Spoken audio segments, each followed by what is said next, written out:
Welcome into A to Z Sports Prime Time on this Wednesday, March 26th. We are so happy to have you in for another episode of the Prime Time program. We are talking about your football team because they're open for business at the number one overall pick. And while it should be a given that they are going to select Cam Ward with the number one overall pick, and while I do believe that it is Cam Ward who they will select with the number one overall pick, that doesn't mean that they can't try and drum up as much leverage as humanly possible in the uh, basically month that we have left before the NFL draft actually goes down. It sucks that we have a full month or nearly a full month to go before we actually get to the first round of the draft. And frankly, it sucks that we've spent so much oxygen on just, at least us, on just the one player, because there's so many more players that can make this football team appreciably better and get it off the ground the way that they're desperately trying to and have desperately been trying to do for the past couple of years. So we are in a situation now where while we wait basically until draft night, you're going to hear a lot of noise. Some of that noise will have relevance, and we'll get to some of that noise that has relevance here in just a second. Some of it is just bullshit, and you're just going to have to grit your teeth and bear it and not get triggered by it on the internet, not get into Twitter fights about it, because at the end of the day, the reality is you're just going to have to wait until they actually draft your quarterback before you can be at peace with the idea that the Tennessee Titans are going to have a new quarterback or a first overall pick at quarterback in 2025. So we will dive into those things together. I will ask you the question, how far back would you be comfortable trading if you were, in fact, to trade back? And then we'll get to some rising and falling candidates at the end of the show. Share the broadcast around on Facebook, YouTube, Twitter, and Twitch. Wherever you spend your time with us, please do us the courtesy of sharing this broadcast. If you're hanging out on Twitter, please retweet it. If you're on Facebook Live, you can share now to public. And if you're on YouTube or Twitch, please like the video and subscribe to the channel. Tell a friend to do the same. Text the link to a friend if you are interested in doing so, and we would appreciate your participation as always in the comments. I know we're looking forward to some good comments tonight. I'm sure some of you are going to be agitated by the fact that we're even talking about the new report that the Titans are open for anything regarding the number one overall pick. Like Curtis, who messages on YouTube, team trade back needs to die. Well, no, disagree, strong disagree, because your team needs to at least try and bait somebody into the best possible offer, even if they don't end up taking that offer. That's what they need to do. So your team participating in team trade back to whatever extent means that they're doing their job to the fullest extent. And I don't want people, at least I wouldn't want people if I was a fan of the Tennessee Titans, or if as a fan of any organization, you don't want your powers that be, your heads of state, for lack of a better term, to be closed-minded. You want people who are going to explore every opportunity to better your football program or your basketball program, your baseball team, or otherwise, in as many different ways as they possibly can, with as many different options as they have available to them. And if that involves exploring every possible trade option that exists out there, then that is absolutely something that they will do and should do if they are doing this job correctly. Again, even if they end up taking that quarterback number one overall. So let's get to the new report, or the first report that we have to discuss here this evening, and we will do so right after we start the show. Welcome into A to Z Sports Prime Time from the Zen Sports Studios. I'm your host, Buck Rising. I'm proud, as always, to be presented to you by the wonderful people at the Ashton Real Estate Group of RE/MAX Advantage. GaryAshton.com, your dream address without the stress. The intel edge you need to succeed can be found with the Ashton team. By Two Rivers Ford, the South's most trusted Ford dealer, online at tworiversford.com. By Bart Durham Injury Law, you deserve to be paid, and their team can put you in position to succeed at bartdurham.com. Zen Sports, where your wagering gets even more fun. Bet on all your favorite major sports with the promo code ATOZTN in the Zen Sports app. And at TrueMav Fitness, you can get the best version of you with the best workout in Middle Tennessee. TrueMavFitness.com. Your first workout is free. As a Middle Tennessee resident, just mention that A to Z Sports sent you. So while we wait, because we are essentially just now playing a waiting game between now and April the 24th, while we wait for the Titans to actually make the number one overall pick, you are going to have to deal with all the noise that comes with the month in the lead up to the NFL draft as visits continue to be taken, as the Titans continue to host private workouts for players, not just Cam Ward, but multiple players at the positions. The top prospects at the position are still going to have private workouts with the team beyond just pro days or 30 visits. And so while we wait, there is more time for conversations to be had. And by the way, for teams to consider re-exploring or reopening a situation that they may have thought they were prepared to put to bed. Because we've got time to kill and people's phones are going to ring off the hook at the top of the draft, whether that's New England, Jacksonville, Cleveland, the Giants, or of course the Tennessee Titans, who control the top of the draft, who do control the draft with the number one overall pick right now. You are in a situation where there's just going to be a lot of noise. Again, some of it is relevant, a lot of it is not.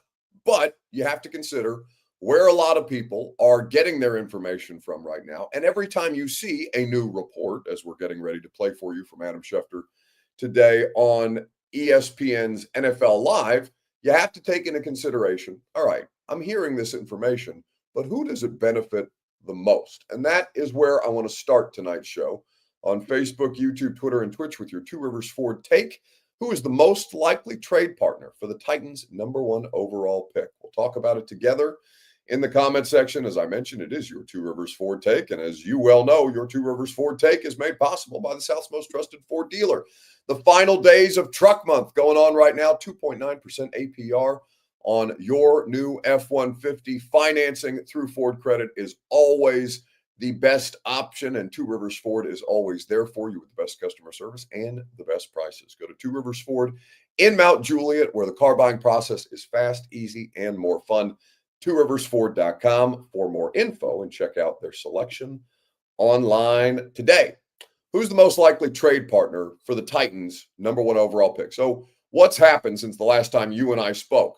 Well, Russell Wilson signed with the New York Giants. He joins a quarterback room that now includes him, Jameis Winston, and Tommy DeVito. That does not stop the New York Giants, should not stop the New York Giants, nor do I think it will stop the New York Giants from drafting a quarterback in the first round. The question just becomes, are they going to sit and hope that Shedeur, for example, ends up going number 3 overall so that they don't have to move up to get a quarterback either to 1 or to 2 if Cleveland, who is in the quarterback market, would be interested in the services of Shedeur Sanders, assuming in that hypothetical that the Titans took the number 1 overall pick? Or are they going to try and leapfrog Cleveland, who does need a quarterback and would like Cam Ward, but of course still has to get the Titans to agree to a deal for that number 1 overall pick, and that price may not be something that either of them are willing to pay at this point in time. But you keep those conversations ongoing. You keep that line of dialogue open between Mike Borgonzi and Andrew Berry and Joe Shane in New York and everybody else that might be involved in a trade for the quarterback, because again, your job is not only to draft the best players, but it's also to maximize your position, whether that's maximizing your position in a contract negotiation, whether that's maximizing your position in terms of leverage and draft capital. Your job is to put your team in the best possible position to succeed, both in the long and the short term. And there's a variety of different ways that the Titans organization can go about doing that. Curtis says, so the Giants already have a better quarterback room, but we are supposed to believe the Titans are willing to trade back and run it with Levis, Allen, and Boyle. Well, I mean, I don't care what you believe one way or the other. If the Giants trade up and give the Titans a good enough offer that they have no choice but to say, yeah, okay, that makes sense. That's too good for us to say no. Then yes, in that hypothetical, you could reopen the Aaron Rodgers situation that was never, I think, open for discussion, but you could dip your toe into that. Joe Flacco is still out there. I know none of these things sound as appealing to you as taking a quarterback with the number 1 overall pick, but it's not like those 3 players are the only 3 players that are available to play quarterback. It's just those are the 3 that are currently on your roster. So yes, that situation could exist because that's what your quarterback room looks like right now. And if you were not to add anything at the quarterback position, well, then you'd be banged And that would be a terrible season to watch. It would be a terrible season to cover. And nobody, I think, from a consumption standpoint of people who consume the Tennessee Titans or cover the Tennessee Titans on a regular basis, or even work for the Tennessee Titans on a regular basis, I think the vast majority of people would not be interested in that situation. But again, if a team offers you a good enough offer to the point where you cannot say no, then you have to take that trade offer, no matter who the quarterback is, because you will get another opportunity to cash in on a quarterback. Cam Ward, No.1, says Philip Walsh. He reminds me of Steve McNair. That's fine. But again, who is most likely, or who is the most likely trade partner for the Titans at No.1? Juan G says Sanders falling to the Raiders at 6. It could happen. We have no idea. I think Shedeur Sanders is probably the player who's most discussed, who has the biggest variance as to where he could actually go. Frederick Ross says the Saints are an interesting trade partner with an aging Derek Carr on their roster.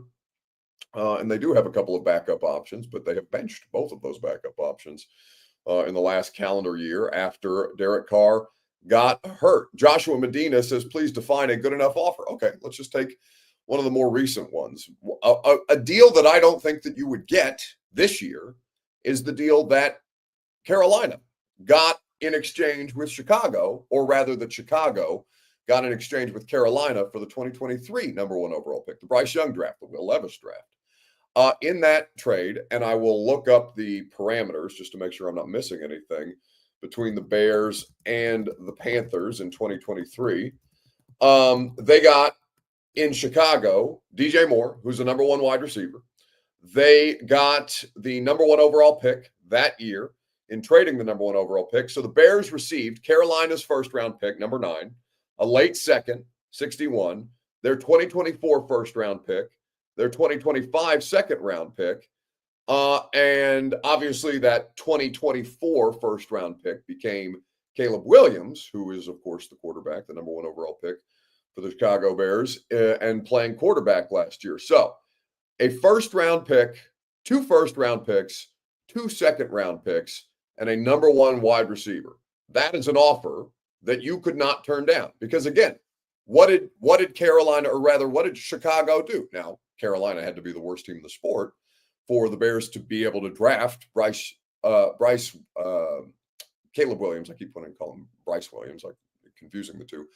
To be able to draft Caleb Williams with the No.1 overall pick, Carolina had to be the worst team in football. And you may have had some suspicions that they could do that, but they were in that position to go about the transaction that way and make those moves to better their football team across the board. They got Rome Odunze. They got Caleb Williams. They got draft capital that would help them rebuild their roster. And the Bears, while it is the best division in football that they're currently competing in with the Packers, the Lions, and the Vikings, the Bears have given themselves a fighting chance because they've used that draft capital to retool their offensive line. Obviously, they have skill players that are ready to rock. Their defense is typically good year over year. We'll see how they address the rest of their needs in the draft. But that is the kind of, I don't think they would get that offer this year. 2 1s, 2 2s, and a No.1 wide receiver. Of course, you would take that and run. Of course, you would take that and run, no matter who the quarterback is. Because again, you could find quarterback play at some level. The question is, how much better are you going to have to make the roster around the quarterback that you get? Because not every quarterback is Patrick Mahomes. Very few of them are Patrick Mahomes. In fact, I saw this stat here recently, or this fact. I don't know if it's a fact or a stat, but I think it's worth sharing with you guys because, in fact, last year's crop of first round picks at quarterback does technically count in this situation, where the percentage, somebody asked me the hit rate for first round quarterbacks, and the numbers are pretty shocking when you actually look at how rarely these guys hit. But I'll have to find that information for you here in just a second. But I think that there's a couple of different ways that you could look at it, because right now the Titans have to be, even if they end up taking Cam Ward and know they're taking Cam Ward, they have to publicly be in the position of they're open for business on anything still. I've also heard the Titans general manager Mike Borgonzi say that he's open to anything.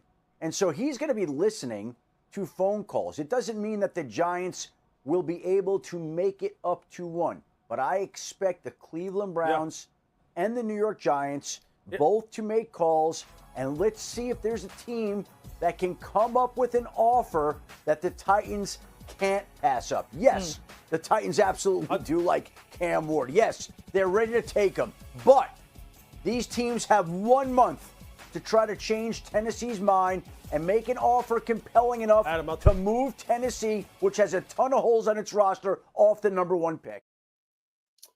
A month is a long time. That's Adam Schefter on ESPN's NFL Live today talking about the teams who will try to have to make a compelling enough argument to Tennessee over the course of the next month to potentially get in the game for that number 1 overall pick. Prime Time is made possible by the Ashton Real Estate Group of RE/MAX Advantage.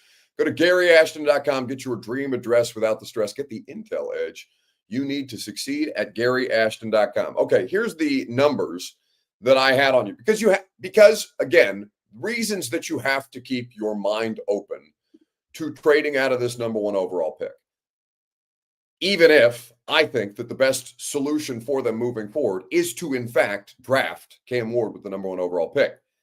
Here is what the hit rate, the success rate on first round quarterbacks, not just number 1 overall picks. But again, this flushes out a larger sample size. So including last year's draft class, and I don't know, Bert, would you include last year's draft class with 6 first-round quarterbacks in the sample size if I'm talking about quarterbacks who have had the ability to prove that they are a success, right? If we're talking about quarterback success rate, because last year's draft class is an argument for drafting a quarterback in the first round or taking your quarterback at that point in time because Bo Nix was a successful quarterback. Jane Daniels arguably had the best rookie season we've ever seen a rookie quarterback have. And you're looking at Drake May and other players who we think have the ability to have success. Caleb Williams, as we talked about earlier. Those are 6 additional players that would be added into a sample size of 130 first-round quarterbacks. I'm not really sure if I want to include them or not because Jane Daniels and Bo Nix would skew the numbers here in favor of making the percentage of a first-round quarterback success rate less than a 50-50 chance, because it's less than 50-50 that these guys hit right now. In fact, it's considerably less than 50-50. So if you look at the numbers in the modern era, and this is courtesy of The Athletic, since 1967, so since the merger, 130 quarterbacks. This is prior to last year's draft. So technically that number is now 136 first-round quarterbacks. 130 quarterbacks have been selected in the first round. Only 61 of those, 46.9%, have won a playoff game as a starter, okay? Most people would say, well, that's not good enough for a first-round quarterback. Okay, I'm telling you that only 46% of them, and Jaden Daniels won a playoff game this year, right? Bo Nix did not. So in that 136, 62 out of 136 will have won a playoff game at this point in time as first-round picks at the quarterback position. That would drop that percentage to, 45 and change at this point in time. Just 58 of those quarterbacks, 44.6%, have even been nominated to a Pro Bowl. Just 13 of those 130 quarterbacks won a Super Bowl as a starter, and 2 of those didn't even win their Super Bowls for their original teams. So the chance, and I don't say this to get you less excited about Cam Ward or Shedeur Sanders or any of them, right? Jackson Dart may be a first-round pick at quarterback.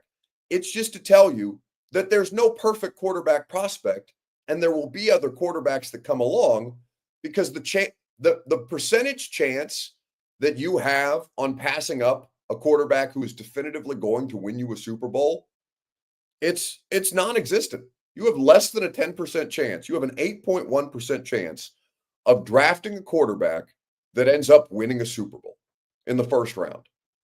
And again, 2 of those 13 players that won a Super Bowl as a starter didn't win their Super Bowls for their original teams. So your best option, or your best percentage chance is to play the numbers at quarterback year over year and not get married on one prospect. Now, you shouldn't overthink it either.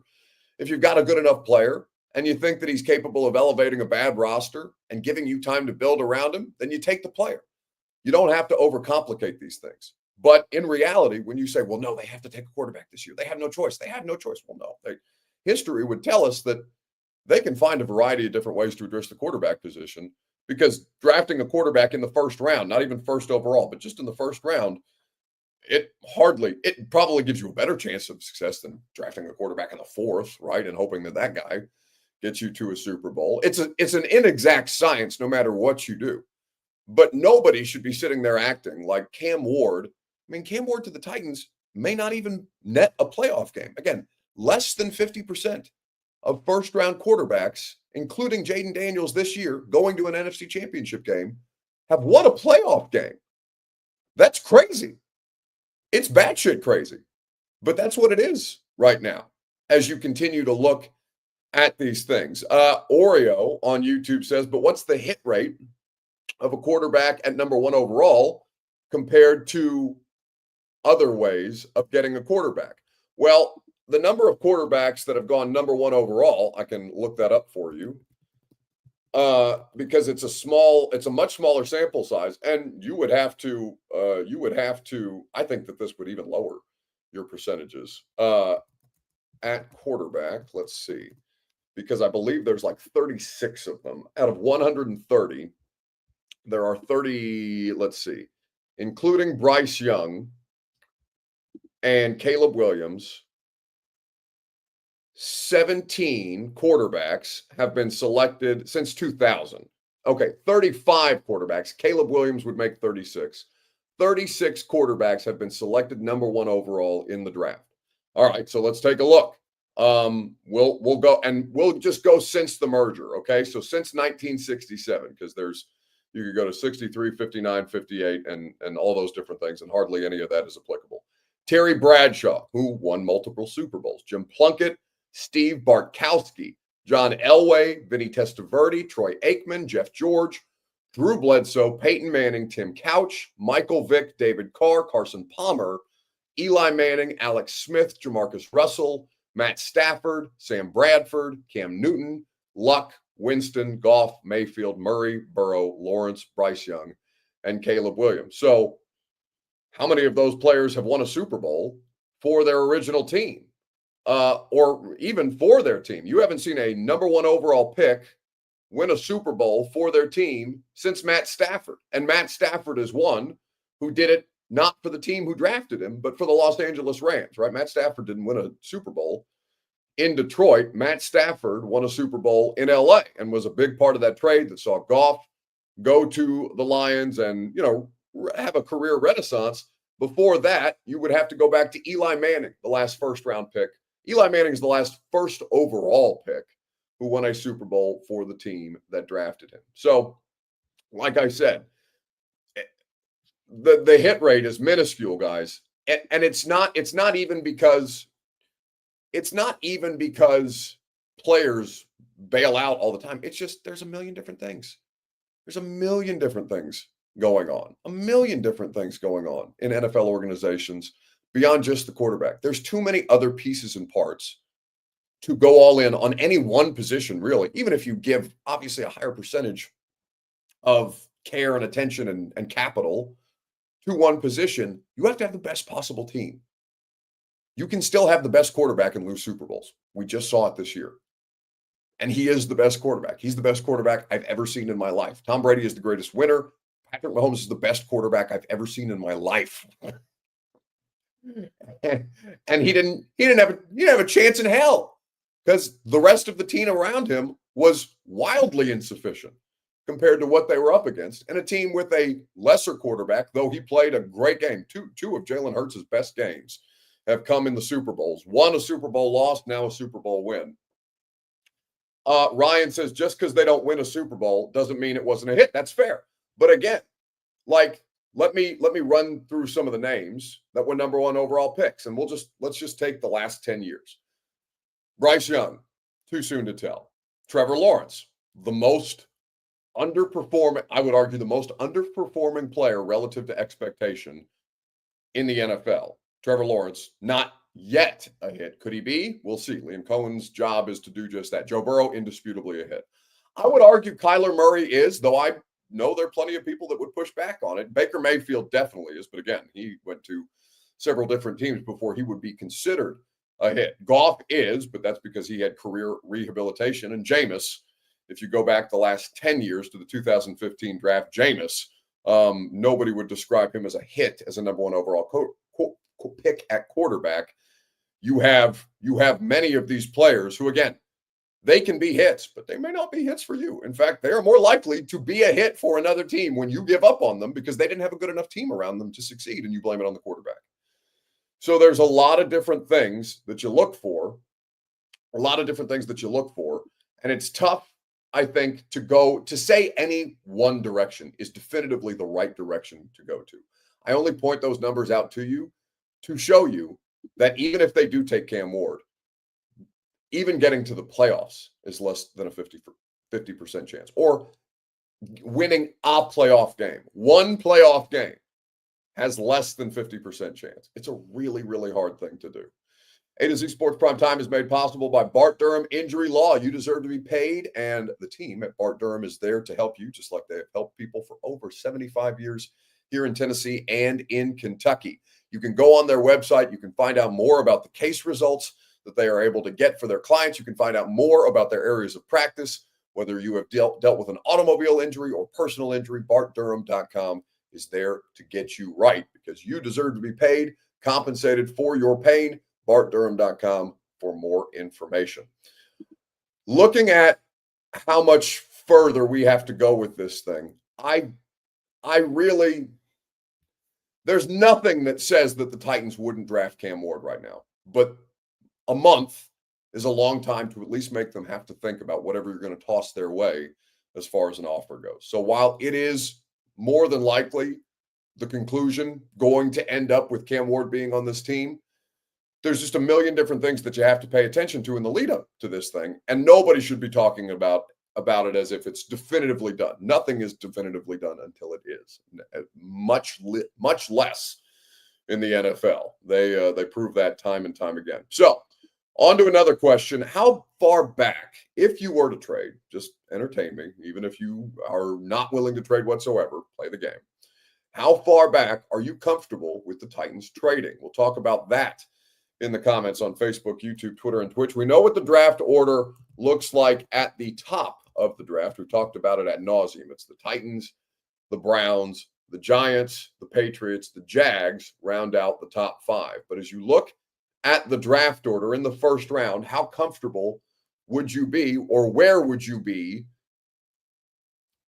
How far back would you be comfortable trading is what I'm trying to say poorly, because you get into teams with needs at quarterback like the Saints at 9. I think that Indianapolis is an interesting team to watch here, even though they brought in Daniel Jones. I think that Seattle, just having brought in Sam Darnold, you could take off the list, but that means that the Raiders with Geno Smith are definitely going to be even more in consideration for a quarterback because he's on a one-year deal.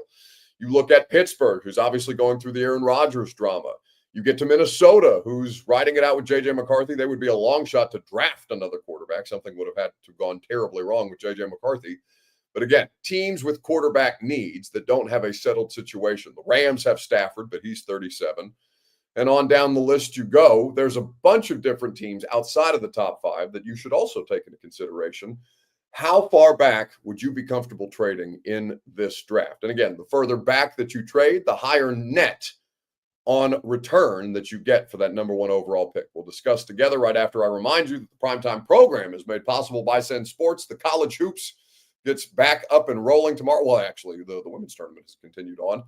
Getting the Sweet 16 set, which we're looking forward to between Tennessee and Texas. The Lady Vols taking place there. And, of course, you've got the Vols, the men's team, in the Sweet 16, both programs in the Sweet 16, they're getting ready to take on Kentucky. You can bet on all your favorite major sports, college hoops, the NBA, the NHL, and soon the MLB in the Zen Sports app with the promo code ATOZTN. Terms and conditions do apply. Gambling problem, call 1-800-889-9789 for more intel.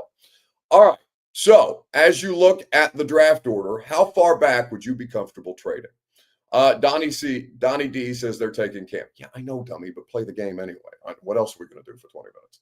Craig Baxter says 6 is where he would be comfortable trading back. Let's see. 4 for John Holiday is as far as he's willing to go. 8th. Who's picking 8th right now? The Carolina Panthers. Well, that wouldn't make sense because the Saints have a need at 9. So if you're willing to trade back to 8, you should be willing to trade back to 9. But Casey Jones says that trading back to 9 would be tragic. Maybe higher net. I don't want to trade for 2 future first and seconds if they're 23 and 25 and 50 and 60. And that's also something that has to be in consideration, the value of the trade that we are talking about here. What is the furthest back that you are willing to trade? Because to me, I would have a really hard time with anything after 6, after the Raiders at this point. But you have to be open for consideration. And former Titans GM Ran Carthon, doing work for CBS Sports now, talked about the Steelers as an unsettled circumstance around Aaron Rodgers. So could that put them in the quarterback draft? Yeah, this is a big question mark for me because does Aaron Rodgers feel like a Pittsburgh Steeler? Does he? Not to me. To me, No. there's a certain culture fit that when you think of the Pittsburgh Steelers, you think of a certain caliber of guy. And I don't know Aaron personally, so I don't want to go that route. But this doesn't feel like a good fit for me, especially in Arthur Smith's offense and some of the way we've seen him call offenses. To me, the Pittsburgh Steelers are the dark horse to come up for one of these quarterbacks if they start to fall. Now, that doesn't have to mean that they're coming up to 1, right? He says if they start to fall. But a fall on quarterbacks, whether that's Shador, whether that's Dart, could be an interesting scenario. Pittsburgh would have to give up the farm to come up to 1, so I don't think that's feasible. But these are the kind of things that you have to keep into consideration. We will see what happens with the circumstance for Aaron Rodgers. That, of course, is holding everything hostage. Irio on YouTube says, did Rand and Brinker speak at Cam's Pro Day? I wasn't at Cam's Pro Day. I will be at the owners' meetings. I think Brinker's going to be there. By the way, primetime schedule next week. I need to call Austin because I don't know what the primetime schedule is going to be next week. Sam would normally fill in for me while I'm out. And I'm going to be out. I'm not going to do primetime from Palm Beach because that's technically I'm going to be on vacation and also doing owners meetings. So a little bit of work, a little bit of fun. But Sam Phelan is on his honeymoon, which, by the way, congratulations to Sam and his lovely wife. They got married this past weekend. So Sam's on his honeymoon. I'm going to be in Palm Beach on vacation. I don't know what the primetime plan is. So perhaps we'll keep you updated on that. When I know more about that, we will let you know. But with everything that you have at your disposal right now, I think that you have to keep your mind open. 6, though, is about as far back as I would be willing to go. The Raiders are an interesting team here. I think they have to be in the quarterback game this year with Geno at the end of his rope, especially if one of these quarterbacks falls. If Shador makes it anywhere past the Giants or the Browns, I think you have to take that into consideration because you know that the Patriots and the Jags are not going to be drafting a first-round quarterback at this point in time. Chill Mode says, Buck, I still want to know if you put any stock with Haslam. Was Jimmy Haslam at Cam Ward's Pro Day? I didn't. Oh, at the private workout. Well, I haven't read that. I don't know that off. I haven't heard that to know specifically if it's. Bert is going to look that up for me just so I can verify because it's not like I don't.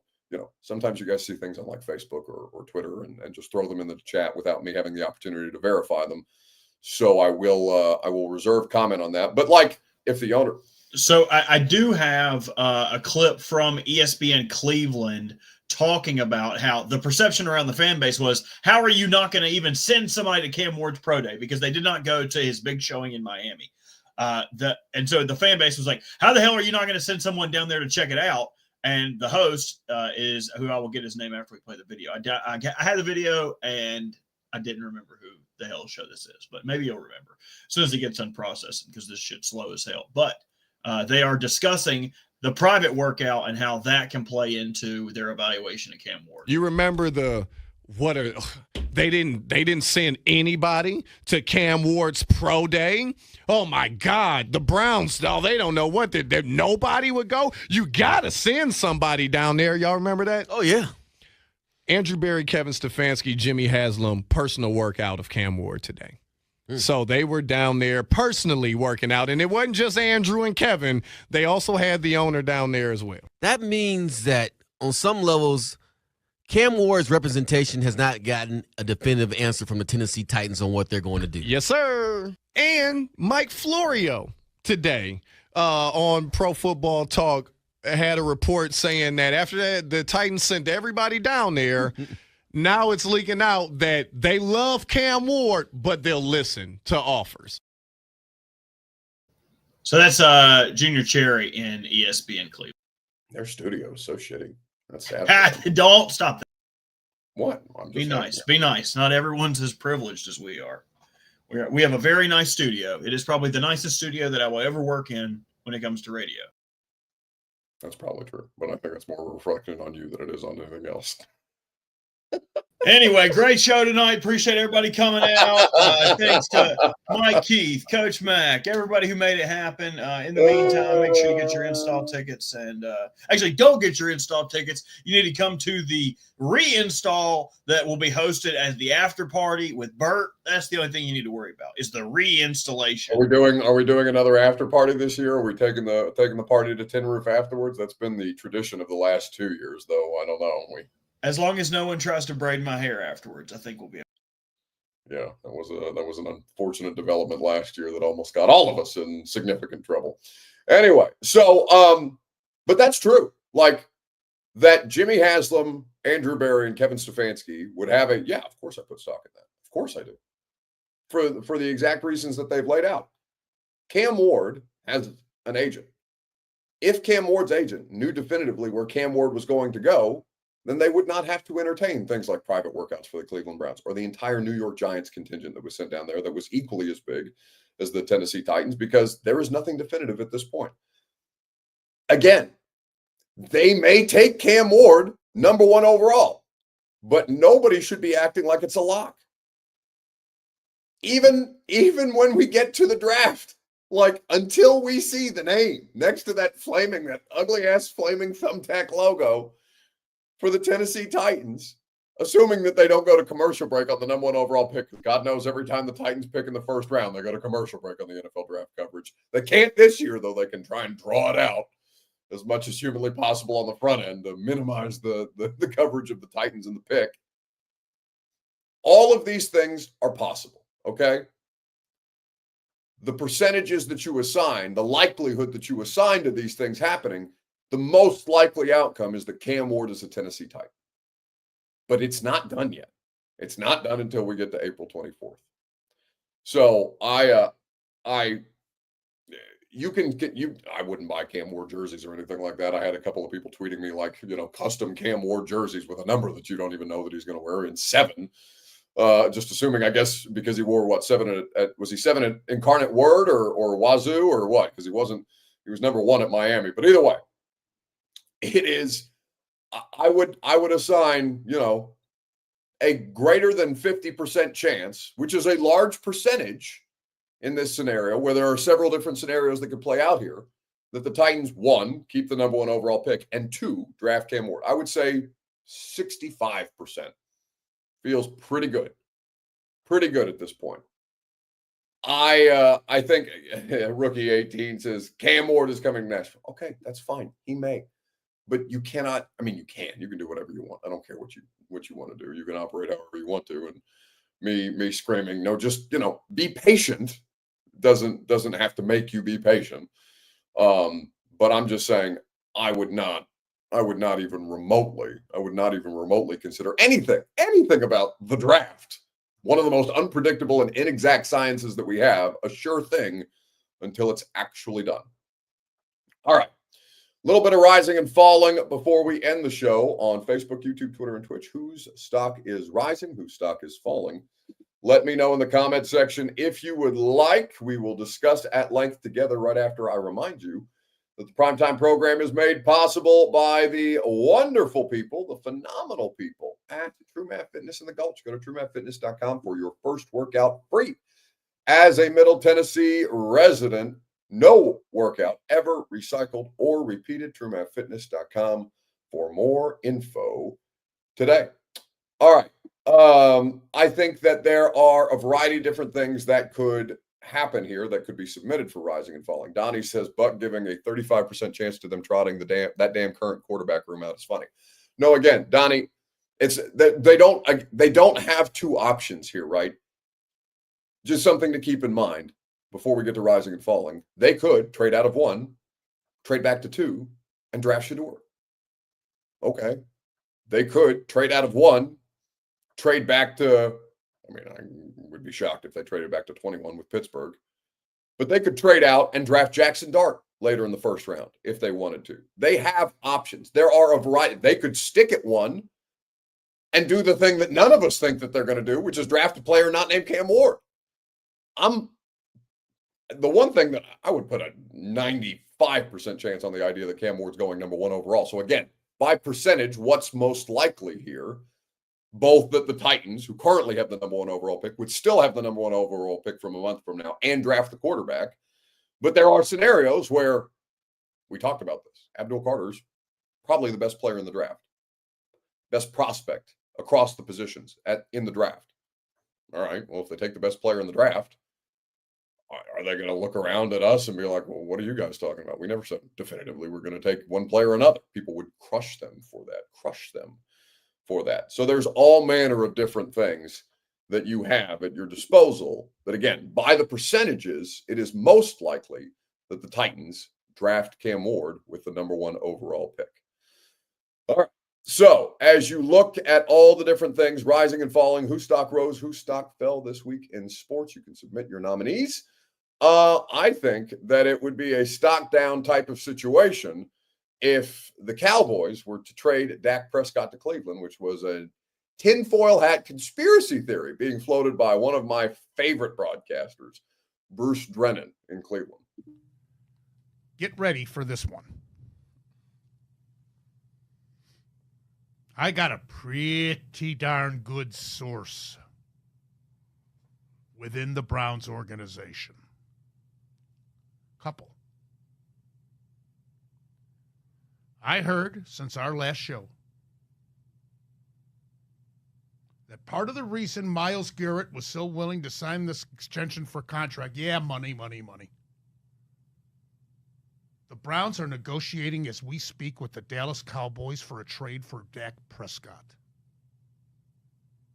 And Garrett got all giddy about it. Why, I don't know. We're not going anywhere with Prescott, even if they pull it off. Newsom's part of it, and draft picks. Now, Prescott has a hamstring injury as we speak, and he may not be ready for the start of training camp. But this comes from a couple of different sources. And take it for what it's worth. If it does come about, remember where you heard it first.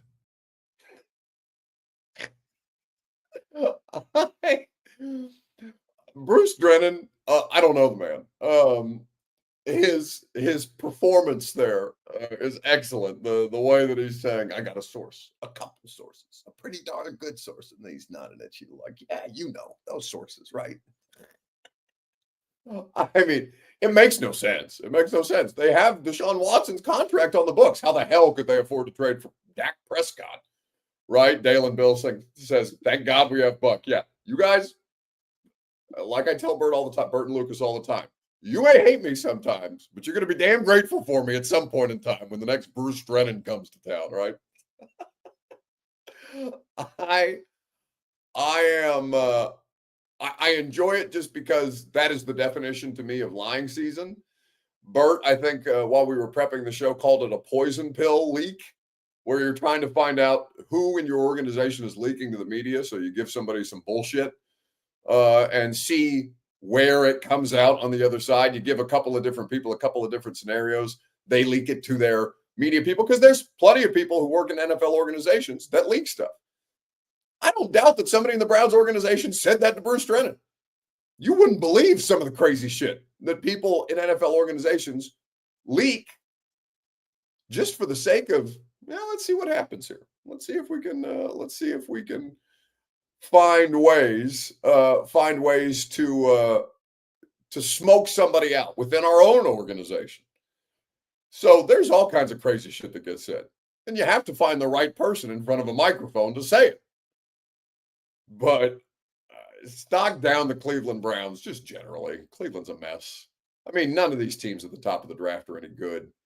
I think the team that I know you guys probably hate me when I say stuff like this, but the team that I think I trust the most to get it right, who's currently picking in the top 5 of the draft, is probably the Patriots, because I know how that shit runs and I know it works. I don't know if it's going to work in New England, because Vrabel's got a much worse situation in New England than he did at the start of his Tennessee tenure, and things definitely fell off a cliff here for a bunch of different reasons in Tennessee. But I mean, if you ask me which one of them picking in the top 5 was most likely to get out of that situation, I would say New England.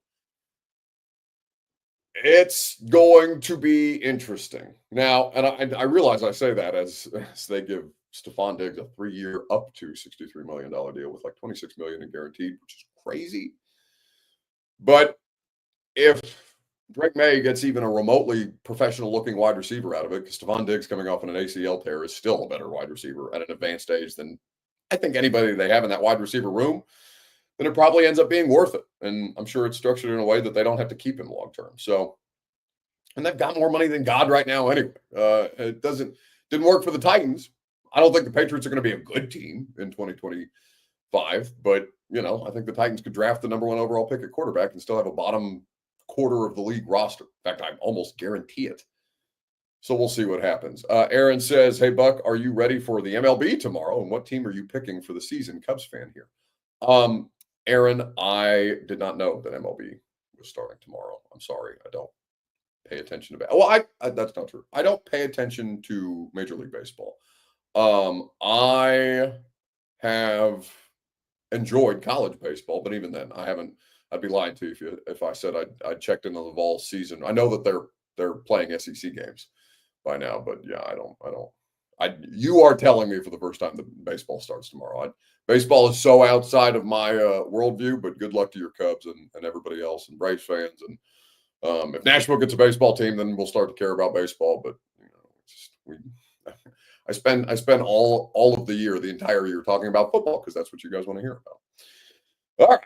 That's going to do it for us tonight. We appreciate your participation. Radio show tomorrow from 10 to 1. Come hang out with us. Greg Cosell, a new install, will be available in your feeds tomorrow morning at about 9 a.m., depending on when Bert gets the opportunity to put that up. Dalen says, "Buck, when will the Preds be good again?" Imagine the Titans and the Predators being so bad that they both likely end up with the number 1 overall pick in their respective drafts. It's just spend more money than any team in NFL free agency last year and NHL free agency last year, and they both suck ass. It's crazy. Absolutely crazy. So the answer is I have no idea. But I just wish one of these teams would be good so we can stop talking about shitty sports all the time. Just have some source of 2017 for the Predators seems like an eternity ago. 2019 for the Titans feels like even longer, because at least the Preds had a streak of, I guess the Titans had 6 straight winning seasons, but the Preds made the playoffs for like 8 consecutive seasons prior to missing it, not last year, but the year prior. So we'll see what happens. I wish these teams would stop sucking. Maybe Cam Ward can fix that. I don't think that he can alone fix that, but we'll have to wait about a month to find out. See you tomorrow. Go home! Go home! Go home! You're embarrassing Nashville! Go home!